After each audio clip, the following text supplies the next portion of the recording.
For many students here at Suffolk University, service and community engagement have been major aspects of their Suffolk experience. Make sure that if you're going to be in an area where there's a lot of other people, that you're practicing social distancing and wearing a mask. Boston may be taking a hint from the Empire State.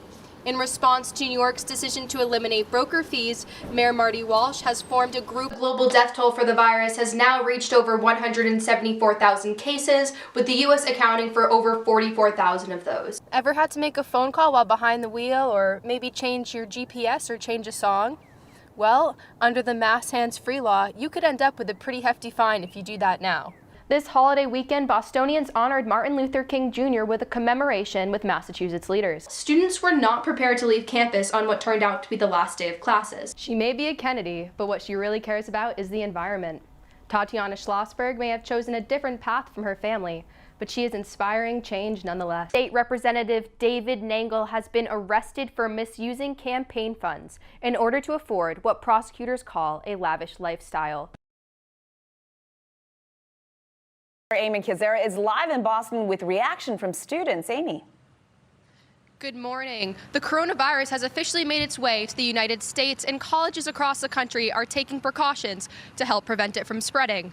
Here at Suffolk, with spring break right around the corner, university officials made the decision to cancel all school-sponsored international break trips and have recommended that students studying abroad in Italy and South Korea return home. I reached out to a few of those students to see how they've been impacted by the virus. I basically landed right when the coronavirus blew up in South Korea. Marley arrived in Seoul only 2 weeks ago to begin her semester abroad. She never expected she'd be booking her flight home before classes even started. Because I can't predict this and it's such a global problem, I think that I don't want to wait until I can't easily leave and then kind of be stuck here. While it has not yet been recommended that students studying abroad in other countries return home, university officials are closely monitoring the virus. It's just a matter of going home. That's the issue. It's if the school doesn't act fast enough and they decide to close the borders, the U.S. decides to close borders on certain areas, Spain being one of them, will I be able to go home? Several colleges have canceled university-sponsored trips traveling internationally over spring break. Many of these trips required students to pay for their own flights, and some were even earning credit for attending. Now, those students are waiting to see what the university will do next. It was really tough for us to get this news just a week before, because a lot of students don't really live in Massachusetts, so then they're scrambling for flights. But they could have been more prepared for this, honestly, because this has been something that has been going on for the last 2 months. Overall, safety is the university's top priority. Still sort of watching the situation and seeing how that develops. It is absolutely true that we are supporting those students both academically and in cases where it's needed financially to make sure that any trip that was canceled that our students are being supported, and that's really our one of our number one concerns. The greatest concern, as I mentioned, is really the health and safety of our students. Suffolk is working with students to provide housing for students whose travel plans were impacted by the virus. Live in Boston for Suffolk in the City, I'm Amy Koczera, NECN. Amy, great reporting. Suffolk in the City reporter Amy Koczera has more on how students are getting ready. As unemployment reaches record highs and the economy barrels towards a recession, the class of 2020 is facing unprecedented challenges as they hunt for their first job in a barren and often unresponsive market. Overall, it's just a hard time for our generation who are graduating college and trying to look for jobs.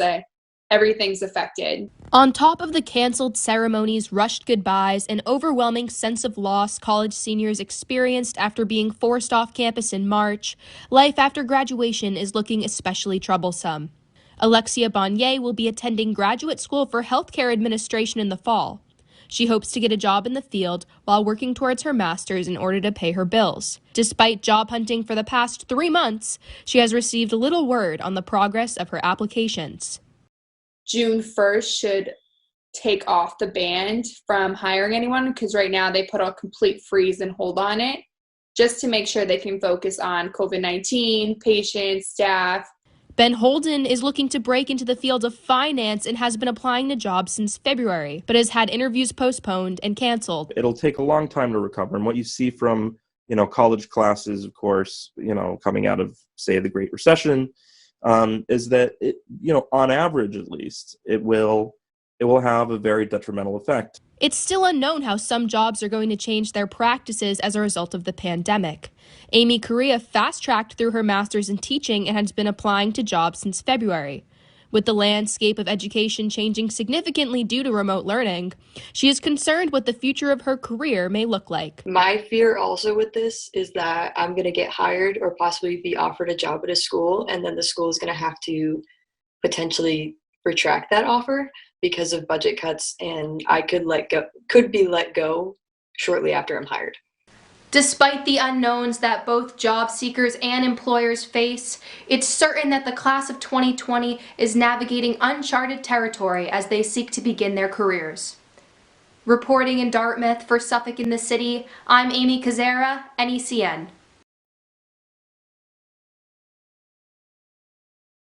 After a devastating overtime scandal was uncovered with state police, Governor Charlie Baker has introduced a new bill that will make change for employed law enforcement. Rohan Gao has the story. Time for Boston to put away the sunglasses and bring out the snow shovels. A Malden girl has been reported missing for over 2 weeks. Sofia Hernandez has the story.